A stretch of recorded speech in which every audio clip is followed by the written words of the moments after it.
Hello everyone. आज का हमारा डिस्कशन है स्टैटिस्टिकल पैटर्न रिकग्निशन के ऊपर। So statistical pattern recognition is a term which is used to cover all stages of an investigation from the problem formulation and data collection through to discrimination and classification, assessment of results, and finally interpretation. And these are based on statistics and probabilities. इसीलिए हम इसको यहाँ पर statistical pattern recognition हम लोग यहाँ पर बोल रहे हैं. In these systems, the features are converted to numbers which are placed into a vector to represent the patterns, and then various statistical and probabilitical techniques are basically applied.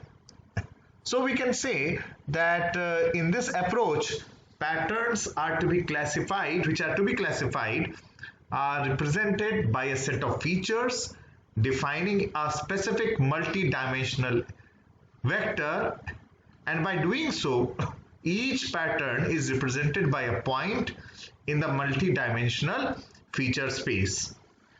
And to compare patterns, this approach uses measures by observing distances between points in this statistical space. So statistical pattern recognition has been used successfully to design a large number of commercial recognition systems, and in such as speech recognition, etc.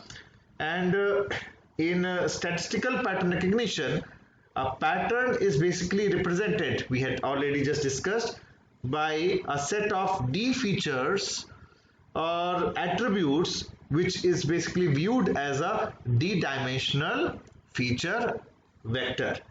And then certain well-known statistical decision theory, probability theory are basically applied.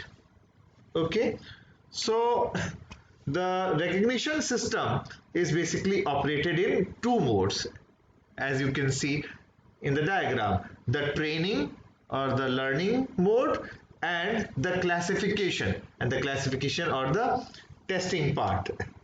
The role of the pre-processing module is to segment the pattern of interest from the background, remove noise, normalize the pattern, and any other operation which will contribute in defining a compact representation of the pattern.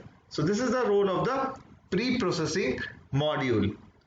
In the training mode, the feature extraction or selection module finds the appropriate features for representing the input patterns, and the classifier is trained to the partition the feature space.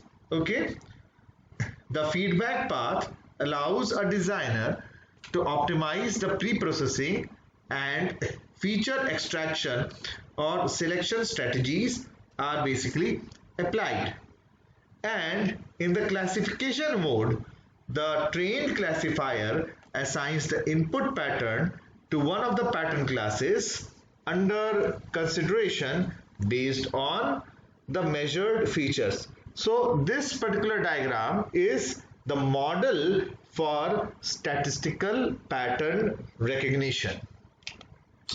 Statistical pattern recognition can be based on whether the decision boundaries are obtained directly, that is the geometric approach, or indirectly, that is the probabilistic density based approach, which is shown basically in the next slide. You can see the probabilistic approach requires to estimate density functions first and then construct the discriminant functions which specify the decision boundaries, and on the other hand, the geometric approach which is obtained directly often constructs the decision boundaries directly from optimizing certain cost functions. So the various approaches in statistical pattern recognition can be viewed in this particular diagram, and under certain assumptions on the density functions, you can say both the approaches, that is the density based approach as well as the geometric approach, both are you can say they are equivalent. Thank you.